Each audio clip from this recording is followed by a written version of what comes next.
record. And here goes the intro.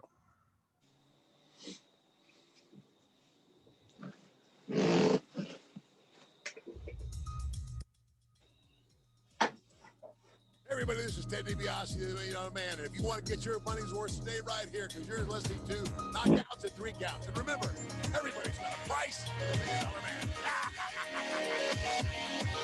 $1 Million Man.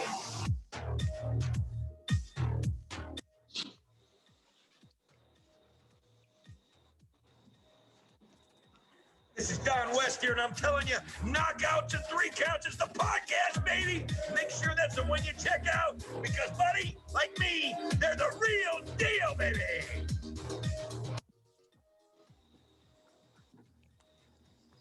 Uh-oh, went out. I can't hear it. This is Jake the Snake. There it goes. Just letting you know, you need to listen to Knockouts and 3 Counts, or you see that damn snake again.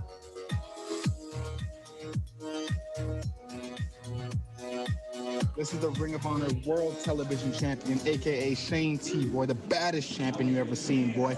And you're listening to Knockouts and 3 Counts. What up, everybody? This is Kyle, and you are back watching Knockouts and 3 Counts. And Chris is back here to join us once again. Throughout social media's brother, man. Let them know where they can find you and all that good shit. Man, follow me on Facebook, Chris James or James Christopher, and then on Twitter and Instagram at _I uppercut sluts. I know that's a funny name, but yeah, just follow me, man.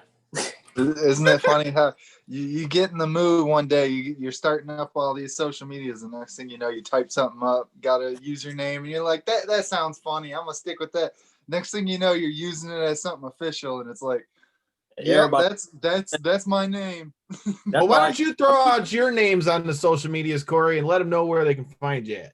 See, I had this well thought out plan that I was like, all these fighters on the undercards of UFC fights, they need more love. So I was sitting there bored watching fights one night, and I was like, I'm gonna start a Twitter just to share fucking love to people in these undercards, man. So it's Fight Fan from the 313, just so they know what it is.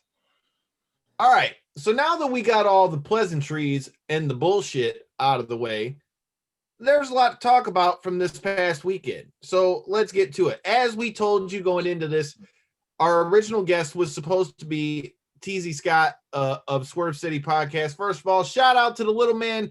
I hope he's all right. We will have the return of TZ at the end of the month.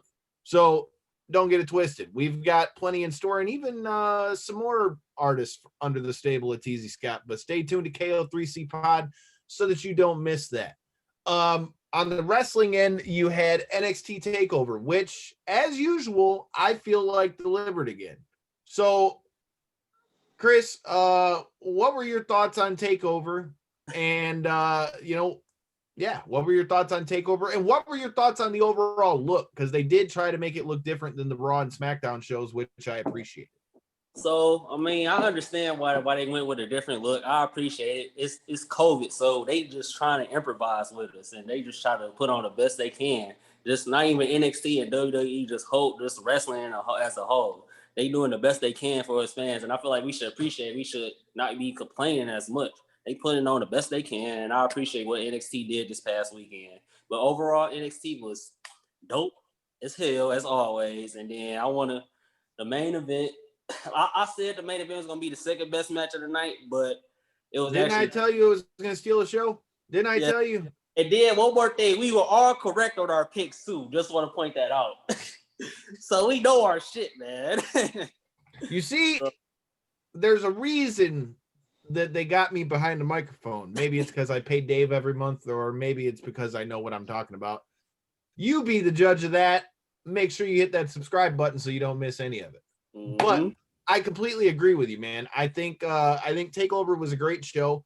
I gotta say, dude, please, can we get them to stop with the fucking filtered in crowd noise? It sucks. I can't stand it. When a guy's in the ring cutting a promo and you got this lame ass filtered in crowd noise, bro. It's that fucking dude. That terrible monotone fake crowd noise, that one sound, you could just tell it comes from the speakers. It's so, like, you would think they would at least at all. maybe just record what an actual crowd sounded like and then play that back. But it's not even like they did that. I don't know. That just do not sound generic at all, bro. No, I don't know. I don't know how they're doing. The thing is, though, I don't get it with WWE either, right? Because NXT or AEW is starting to bring back in fans. I understand that they're not trying to bring a lot of people in, but I don't know about you, Chris, but for me, man, I would almost rather them not have. I'd rather you not have fans at all than have that, because to me, that just it kind of messes up a good promo to me. Yeah, I feel it. It just, especially when it comes to Roman, because like I said, I feel like they just had them manufactured as boos, and so it's just like it's not organic. But I feel what they're coming from. But that's the only gripe I have with the Thunderdome setting, and just like the whole setting that they had with the with NXT. Like they just try to manufacture, and it's cool. I get the idea because we trying to improvise with the COVID stuff, but at least tone it down a little bit. Or if y'all gonna get the generic blues, have some people come in and do that. You know, have people come in personally and do that, not just over the speed. I'm totally with you on that, right? Like, because I understand you don't want to bring back a ton of people yet, but at that same hand, I think having real fans, man. We've said it since the pandemic started. I don't think there's any way that wrestling is ever going to really be able to substitute for real fans, purely for the fact that it's so based on the emotion. It's so based on, that reaction of those who are watching it. So I don't feel like wrestling, obviously they're doing the best they can with what they got right now, but it is what it is. All right, so let's talk about some of these matches. Go ahead, Corey. Well, I feel like wrestling more so than any sport, really, because of somewhere. It's Pepsi. Don't be lying to the fan. Don't be lying. See it. I'm not lying too bad, am I? They can see it, dumbass.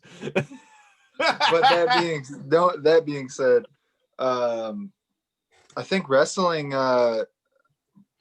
feeds off fans more than any sport, really.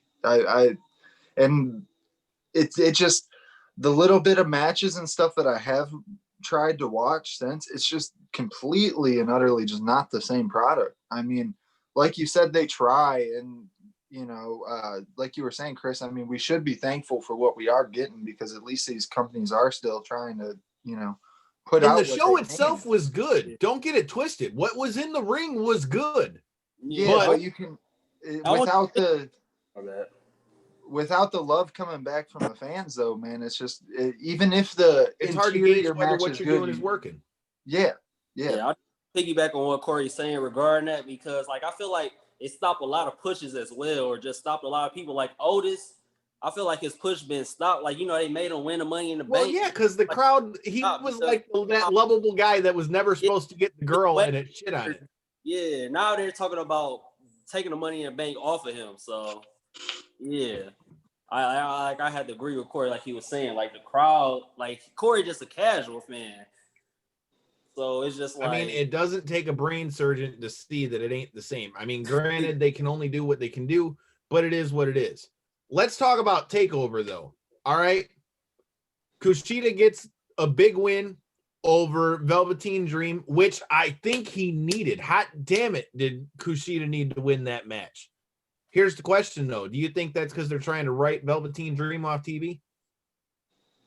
I don't want to say that. Like I said, if that was the case, they would have fired him. In my opinion, if that was the case, they would have fired him. They would never have him in that Adam Cole match earlier in the year. Like, if that was the case, that was also before those allegations came out. Though. You're right. That's all about this. I was gonna allude to that, but I feel like Triple H kind of addressed it, alluded to his immaturity and everything, but I think that's still in the back of their heads, but I don't think it's that much of an emphasis because it's just allegedly. But I'm not about to get into that because, that's I get you, because it's all hearsay. So it was a great, they made Kushida look strong. Yeah, Kushida I feel like needed to be strong. Corey, you'll love his finisher because he's got the MMA background. His finisher is a Kimura. So great match for Kushida, who was supposed to be tonight's guest in TZ Scott, his brother Isaiah Swerve Scott, one of the other hosts of the Swerve City podcast, which, like I said, TZ Scott will be back here at the end of the month. Make sure you check them out. It was Swerve versus Santos Escobar, formerly known as Phantasma Jr. These guys had a damn good match. And shout out to Swerve Scott for keeping up on the aerial tactics with one Santos Escobar. What do you think, Chris? Man, this shit was fire.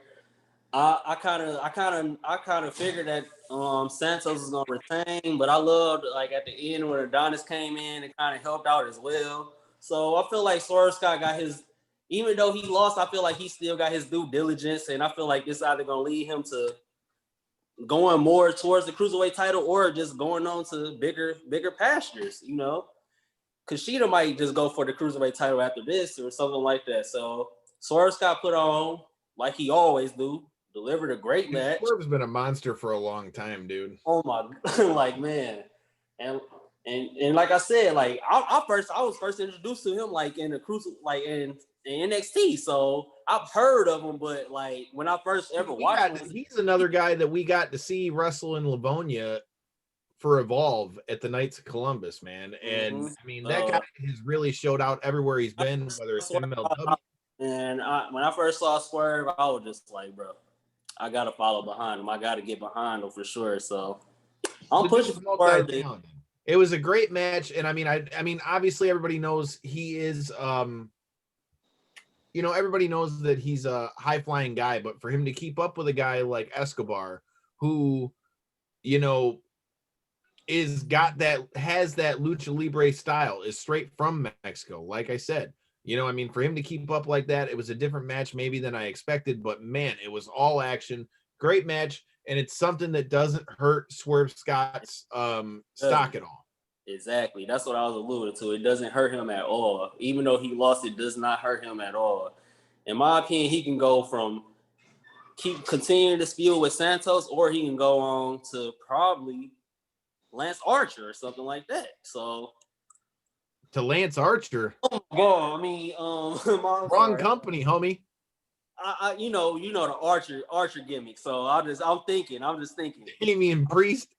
Yes, I'm thinking about the Archer stuff. That's all. I apologize, Damian Priest. I was just thinking about the Archer stuff. So just go on to Damian Priest. Thank you. Oliver Queen.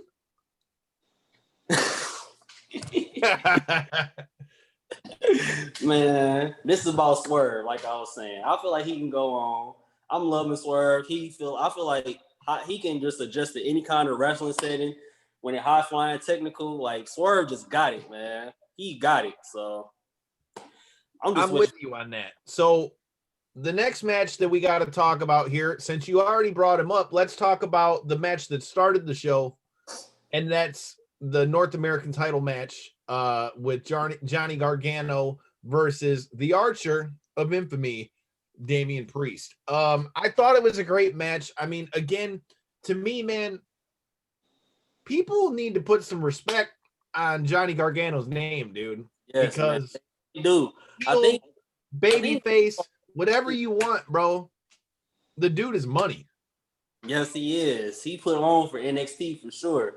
Like he said, when he like during like last year when it was like the first couple of weeks when NXT first got on to like USA and they just they was a Wednesday, like he said, NXT for life, man.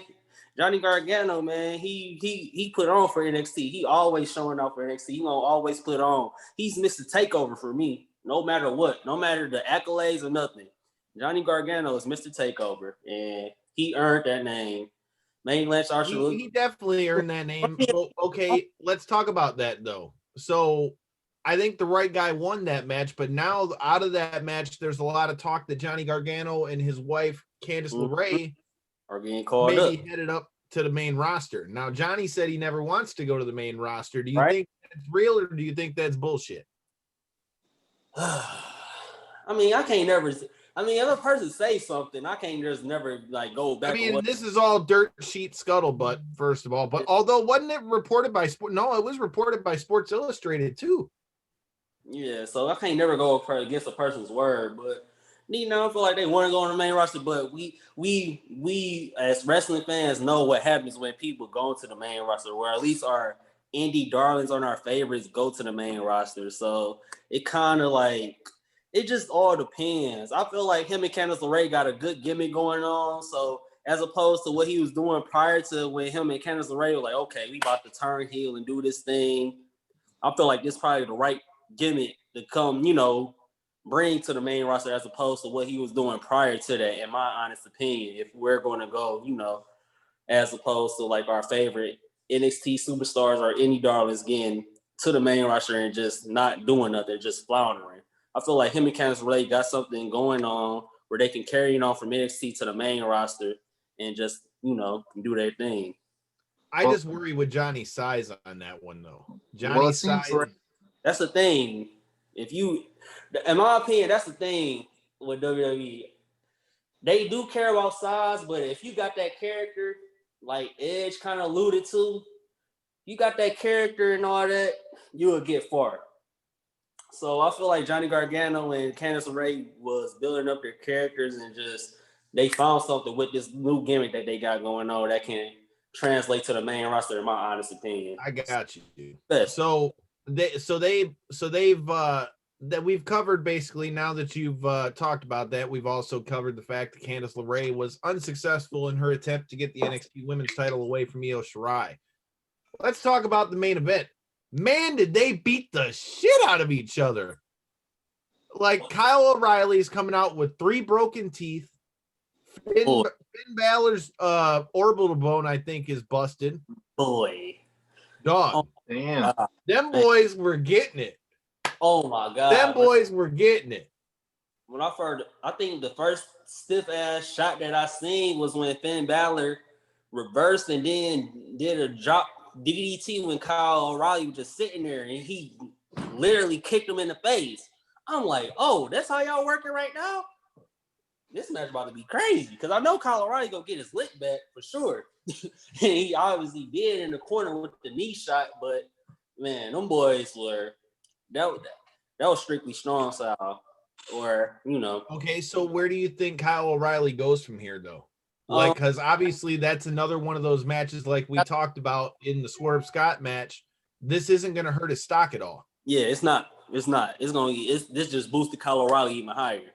But I think they're going to. I think after the Ridge Holland thing, I feel like it's going to be Adam Cole, Kyle O'Reilly versus Bobby Fish and Roger Strong.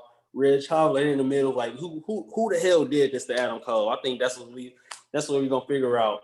Unless the draft changed something. Well, we know who did it to Adam Cole. It was Ridge Holland. Yeah, you think?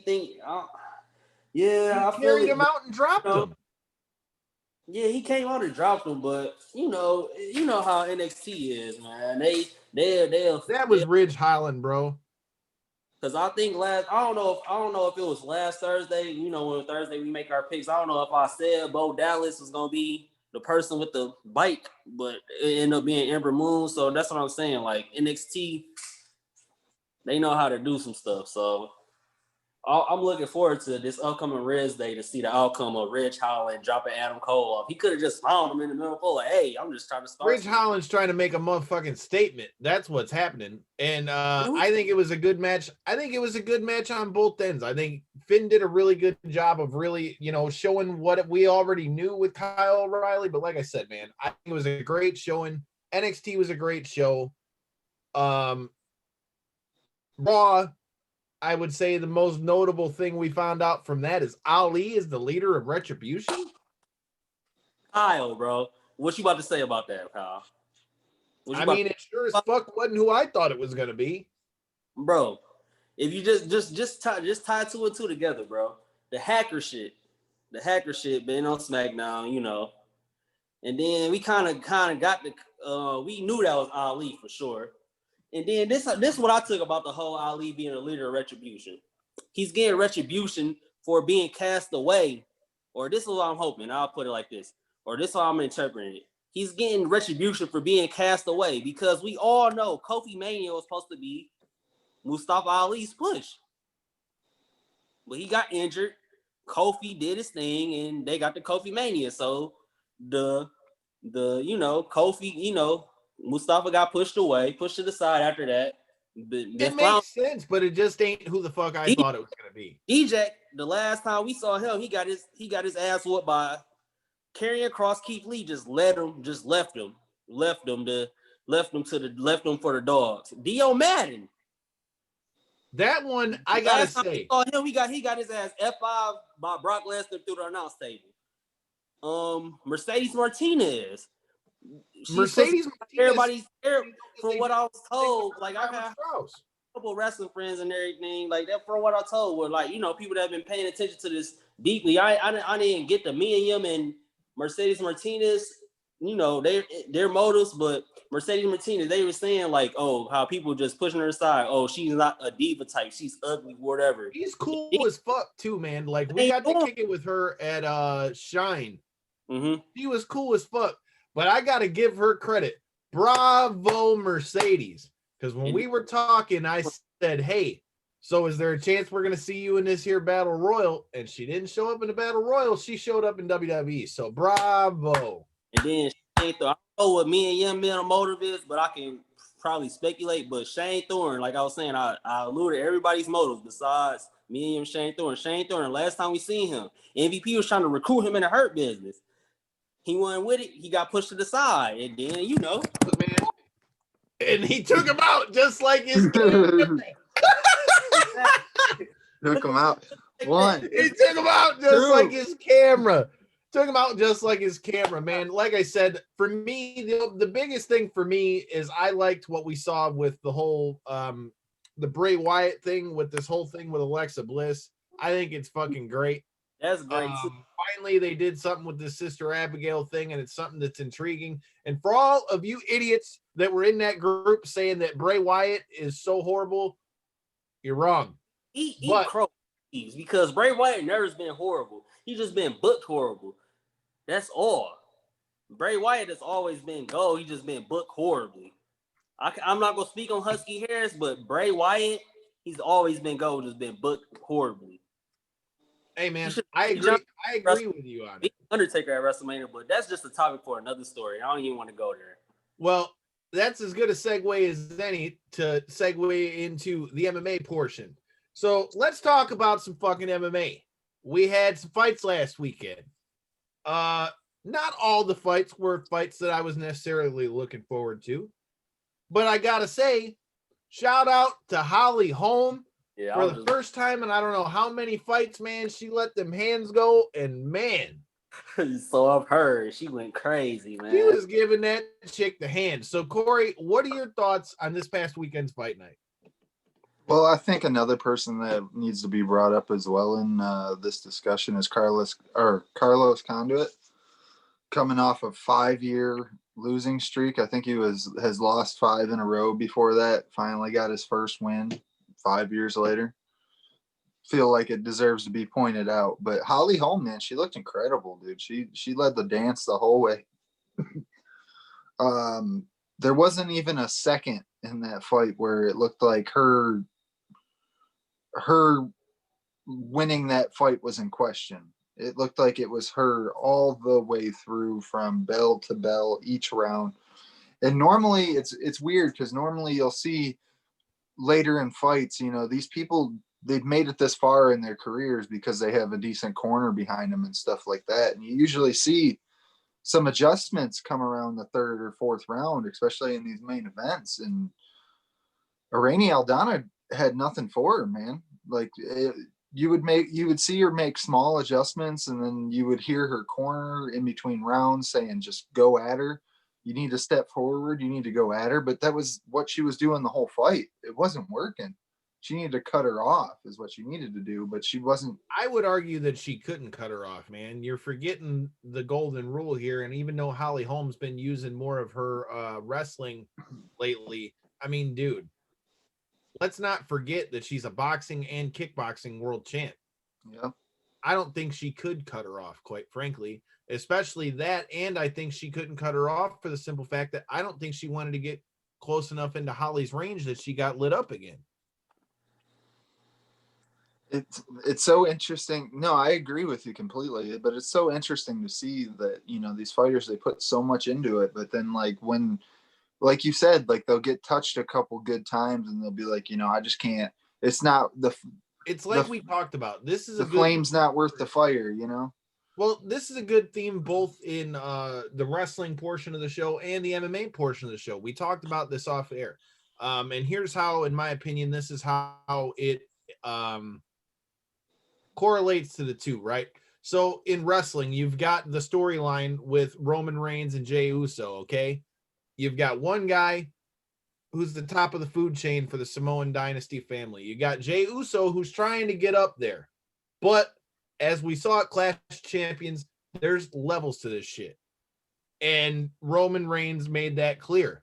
I feel like in the Holly Holm fight, you're talking about a multiple-time world champion, a UFC world champion. Okay, she beat Ronda. She was what, the first one to beat Ronda? Ronda Rousey. Yeah. She's the first person to beat Ronda. I mean, we're not talking about a scrub here. And Aldana, although she's coming up, I just feel like she found out, like I said, that there's levels to this. And I feel like Holly's experience and the experience to know to turn it up in the later rounds is what came. And that's what kind of caused the difference. Because if you notice, she was throwing a lot more punches in the last few rounds.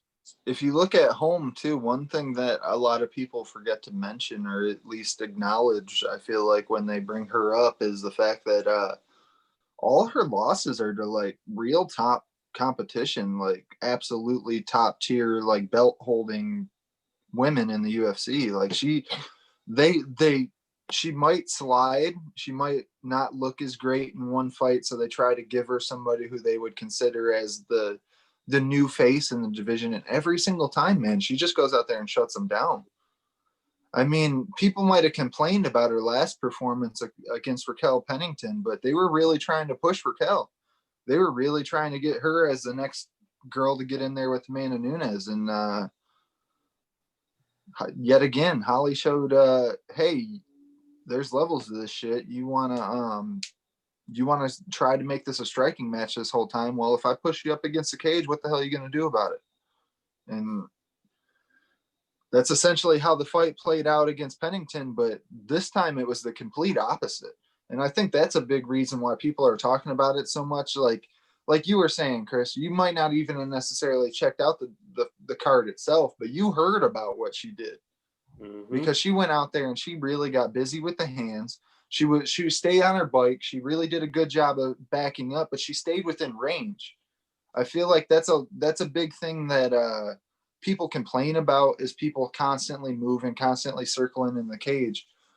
It's not a bad thing when you're still within your range. And she was able to implement her range the whole fight. Well, and it was good too, because you could notice every time she started to get out of her range, she'd get out, circle out. Yep. Get in, bop, bop, bop, bop, bop, get out. Yep. You know, she was never there for too long for Aldana to really be able to figure out her rhythm or timing to be able to, she wasn't ever really able to be able to find her timing out to really get off and really get back at somebody who was really rifling off the strikes. Another thing that we need to talk about, obviously with us being from Michigan, shout out to Michigan's own Daquan Townsend, who was out there doing his thing at UFC Fight Night, out there at Fight Island.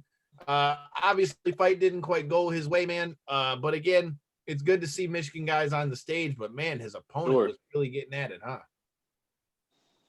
He looked good. I'm trying to think of his name because I know it was something like some Russian or Ukrainian name or something like that. But yeah, he absolutely, and not to shit on your boy there, Daquan, because I feel like the UFC did this intentionally. They kind of matched him up. He's had a bit of a down streak since he's gotten into the UFC. He's been in some real tough fights though. He never looked like he was completely down and out in these fights. It's just hasn't went his way. And I think they kind of fed him up against a young up-and-comer who was maybe a little green on his skills still, but just has a hell of a heart that they're kind of pushing behind. and it worked out for him in this fight. I mean, I'm with you on that one. All right. What other fights were there for you, Corey, that specifically stuck out? I mean, for me, obviously. Go ahead. Well, I was going to say, I mean, obviously the Holly Holm one being the main fight on that card. We talked about Daquan's fight.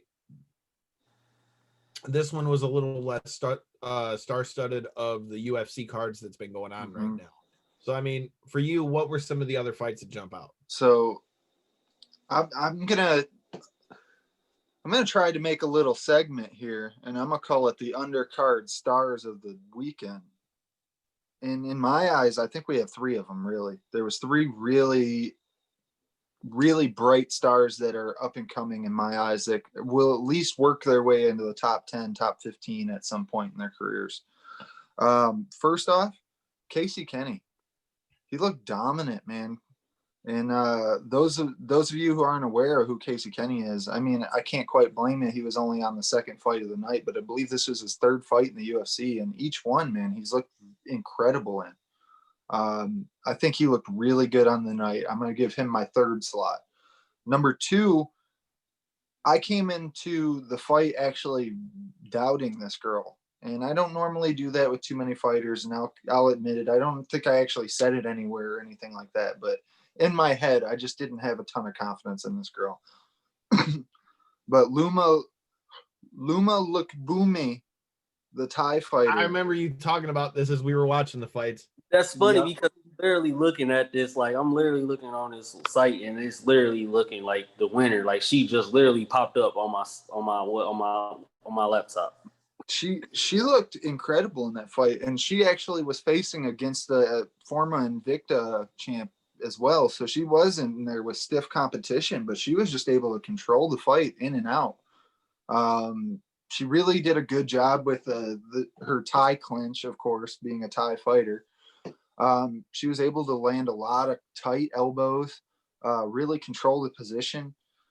She has my number 2 slot, put it that way. But my number 1 goes to somebody that, yet again, I'm sure probably a lot of people aren't quite aware of at the moment, but I think he'll work his way into that spot, and that's Kyler Phillips. I fucking agree with that 100%. He definitely takes my number 1 slot on the week. He, yet again, just like I was saying with Casey Kenny, dirty, bro. Just like I was saying with Casey Kenny, man, he's had a couple fights in the UFC now. He's looked solid in each and every one of them, and this one, he looked like he's starting to. Not only has he looked solid in those other fights, and I'm not taking anything away from those at all. I'm actually saying that he's taken the experience that he's gained in those, and he's starting to round that corner, man. I think he's the up and comer of the night. Put it that way. I mean, I don't think there's an argument there. I mean, his performance, man, he was all over my man, though. Yeah. I'm literally quote right now from he just saying it's just levels to it. He felt like he was confident winning the match the whole time. It just levels to this MMA shit. So pretty much, I think that's going to be the title of this episode. There's levels to this shit. That's what's going to be the title to this. While we're talking about levels and we're talking about levels to this shit, it seems Conor McGregor can't choose what level it is that he wants to fight on. 1 minute he's talking about he wants to fight Manny Pacquiao. 1 minute he's talking about he wants to fight Dustin Poirier. But I don't want to fight Dustin Poirier in the UFC. I want to fight him for charity. I think he's trying to hop on Mike Tyson's coattails. But hey, what the hell do I know? What are your boys' thoughts on both of those fights, and which one of them do you want to see more?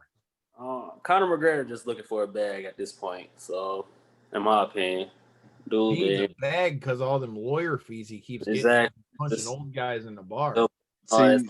He's just looking for a bag. If anything, well, you can go, Corey. Well, I was going to ask you because I don't even feel like he's looking for a bag at this point. I think he's looking for the attention. I think he's seen Israel come in hot because all of this started on that weekend of the pay-per-view like it always does with Conor. Izzy came in hot. Izzy fucking slept Costa.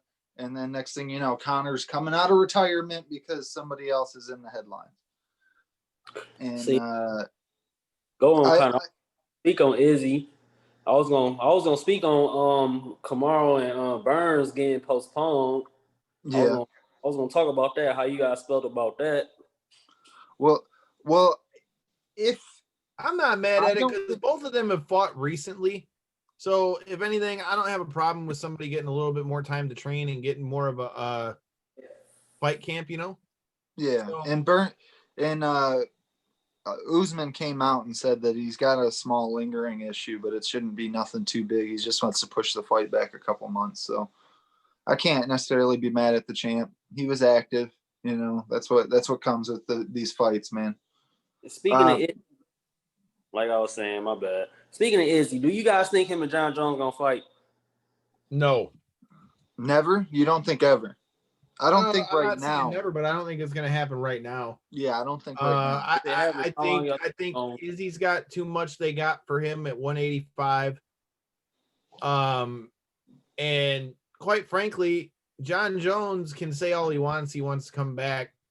If John Jones comes to do anything outside heavyweight, I think it's going to be maybe against Jan Blachowicz. Other than that, I don't see John Jones fighting anywhere outside heavyweight.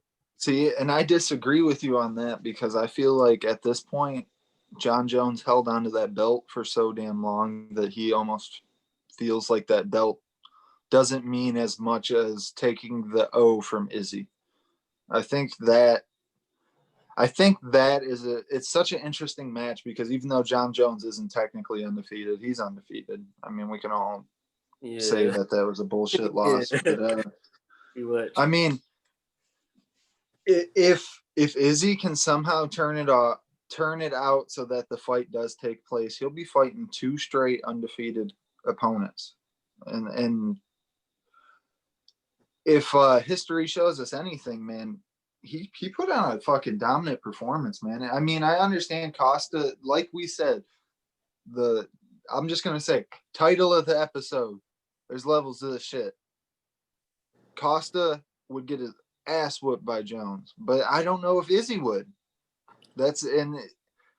It really is an interesting match because I feel like Jones has slightly slipped as he started to get older, as he's aged. I don't think his performances have been quite what they used to, especially I don't feel like his defenses necessarily went down. I feel like his offenses went down. I feel like he's not throwing the tight elbows. He's not doing the stuff that he used to do that really was the like damaging blows to people. The only time you do see him do stuff like that anymore is when he has some beef with people like DC and shit like that, where he fucking put it on DC. I feel like John Jones hasn't had a real challenge in a long time, and because of that, in some fights you can see coast, which is I think that's part of the reason why we've seen him get in a little more trouble in some more of these fights too. I don't necessarily disagree with you there, but I feel like that's definitely probably the biggest reason on why he moved up. I'm still surprised, man, because with his frame, in my eyes, he didn't have to give up that 205 title. He did Jan a favor. Oh no, he didn't have to. He did Jan a favor because in my eyes, he could have defended that, did the whole once a year, defended it, and kept his belt, and then just moved up to heavyweight and been a 230 heavyweight that just cuts down to 205 once a year. But but the thing is, though, I think John Jones is going full on bulk mode though to get ready for being a heavyweight. I feel like he's already put on a lot of weight from what you can see when he's in public. I mean, I think he's putting on so much weight he figures I'm not trying to cut again. I feel like he's heavyweight as well, and that's just coming from like a casual fan for real. Like I just feel like John Jones is really committed to switching to heavyweight, not really focused on smaller divisions. We're talking about smaller divisions. I feel like bulking up like that. Not to cut off your little segue because I seen what you were going with. We got that main event this week, boy. I'm excited for it. But that being said, I think bulking up, man, too much with the way that his game is. I don't think bulking up a ton is the move. Even though he's trying to compete with some bigger boys, I think his speed would I don't be think he's going to get big to where he's going to affect his athleticism like that. I think John Jones is smart 20 pounds of muscle will definitely affect Well, I mean, you got to remember, though, John Jones was big even when he was at light heavyweight. His last few fights, he's been getting sizably bigger. So, I mean, he's already been doing that for a little while. But you're wrong. That wasn't the segue I was going to. Before we get to the fights that we're talking about this weekend. See, you think you know me, but I ain't Edge. Anyways. You already took the words on my mouth. But I ain't Edge. Anyways. We got more to talk about. Next week's guest, Kenny Cross, is going to be doing his thing in XFC in the lightweight tournament on November 11th, NBC Sports. But we also can now confirm that other past guest of the show, Bobby Nasty Nash, has now signed to also fight in the welterweight tournament for XFC. So some big things coming this way. I mean, what are your thoughts on the tournament concept? I mean, these fights are going to be over a long time. This isn't going to be like a one-night tournament. But what are your thoughts on XFC quickly and shortly before we get to next week's guest, Kenny the Boss Cross, which, like I said, make sure you check it out. Last time he was on, man, it ran numbers well over 3,000 views, all that good shit. Make sure you're here next week. Chris, I'll let you touch on this one first. Oh, I mean, shoot. I mean, I guess it's gonna be cool. I'm to be honest, I haven't heard that much Chris about. Doesn't know much about XFC, Corey. So I'm not that familiar, but shit, what I'm more curious about is getting like the more casual side of how do you feel about the tournaments? Have you noticed anything like Bellator has done with them in the last like year and a half, 2 years?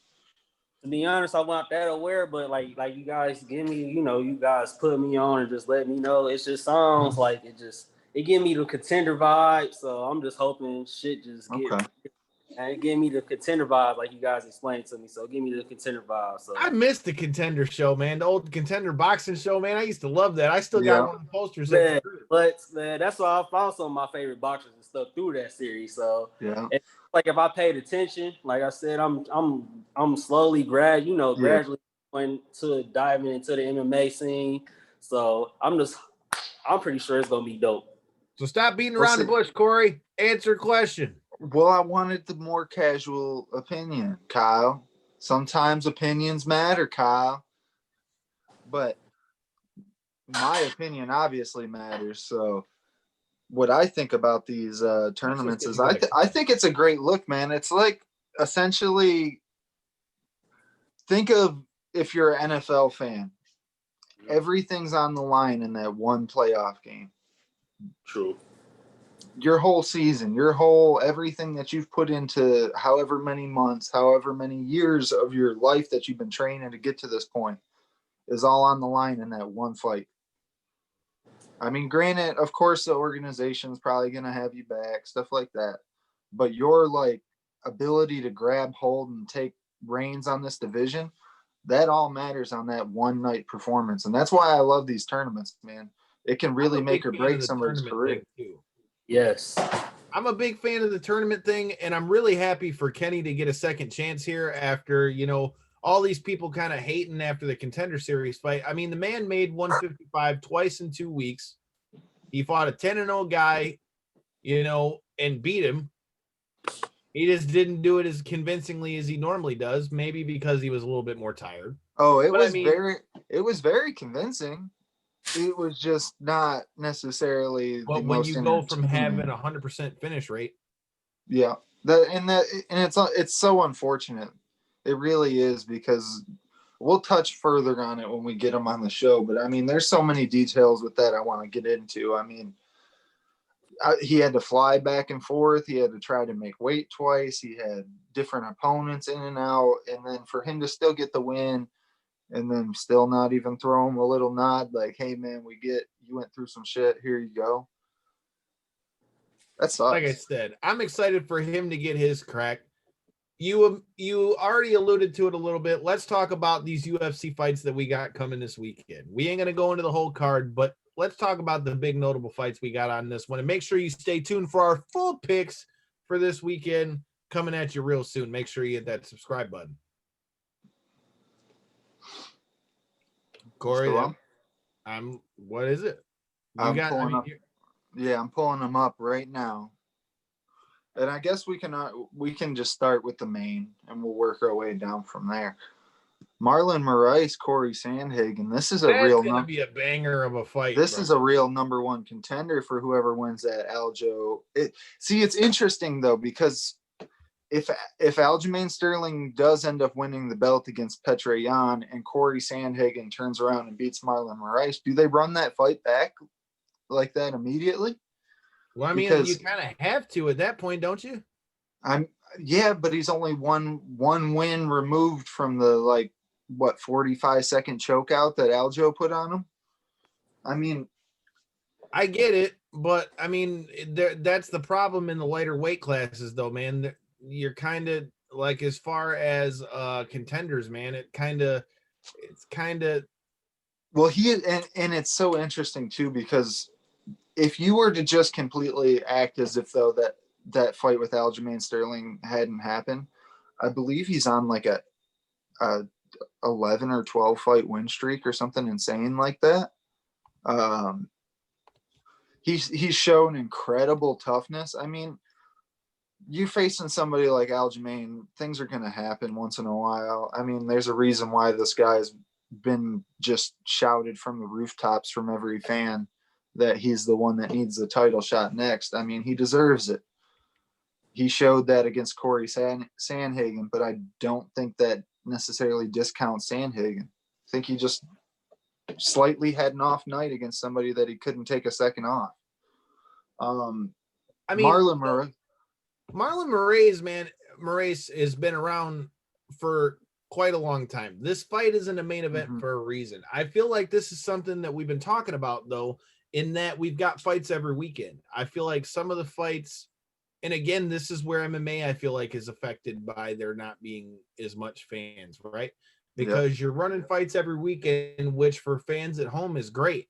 But when you're not having that crowd, you get these bangers of a fight where if there is this nasty knockout or this nasty whatever, you're not getting that big reaction moment. You're not getting a lot of that. I don't know if that's messing up any type of hype for any of these guys or anything. But I mean, this fight's another one of those ones where if you're a diehard, there's fights, but really there's the main, co-main, and the fight after that are the three that you got to watch out for. In the co-main event, you got Edson Barbosa versus, let's see if I can try to do this, Makwan Amirkhani. That's going to be a damn good fight. Edson Barbosa has lethal knees, lethal kicks, lethal elbows, man. The guy is a walking slice and dice.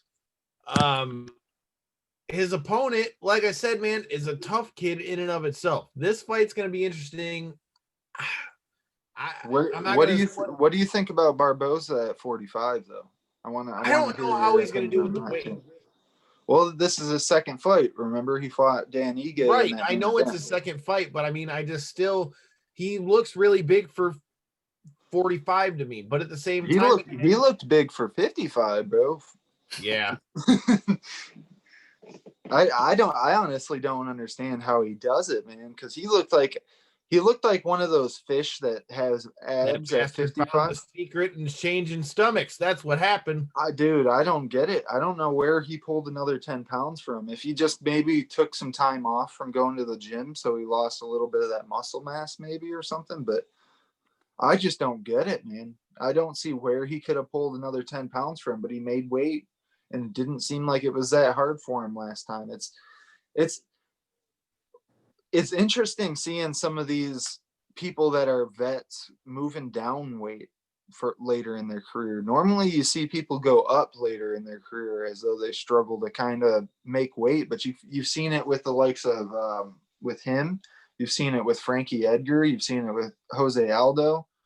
I mean, it's an interesting trend that we're seeing. I don't know if they're just trying to take advantage of their size later in their career, or if they're just, like I said, maybe wanting to not have to put as much time into the physique that they had throughout the years of their career, and maybe focus more on just cardio and the technique side of it. You know, that's why you got to tune in, as we're going to be dropping our picks for this weekend's fights. Obviously, we've told you the fights that are sticking out to us. If there's any that are sticking out to you, make sure you let us know at KO3C Pod, and be ready for the stacked month of October that we've got coming for you. Like we said, this Tuesday, Kenny the Boss Cross makes his return to the show before his fight November 11th for XFC on NBC. Then the following week, we've got Brett Big Dog Martin ahead of his fight against Antonio Bigfoot Silva for Tora MMA in Florida. And then, like I said, tonight's original guest, TZ Scott, will be back October 27th, Tuesday, 9 p.m. live. We're talking top 5 wrestling theme songs of all time. This man just redid one for past guest of the show, Brian Cage. He's done another one for past guest of the show, Sammy Guevara. Yeah. This man's been all up in the studio with your favorite wrestlers, and hey, there could be some more theme song type genre of shows coming to you. So let us know in the comments what your thoughts are on all of that stuff. And we thank you guys for checking us out once again. Chris, thanks for joining us. Thank you. Corey, you look like a fucking orange and shit, but I appreciate you. With the crispy fit, though, I look like the best pumpkin at the pumpkin patch. That's what I look like. Okay, Charlie Brown. But in the meantime and in between time, the Frogun is coming for Chris, and we're coming for you next Tuesday, 9 p.m. live on Facebook. And until then, and in between then, make sure you subscribe on YouTube. Peace. Peace. Later. Man, shit, I was just looking, man. We good, Dave?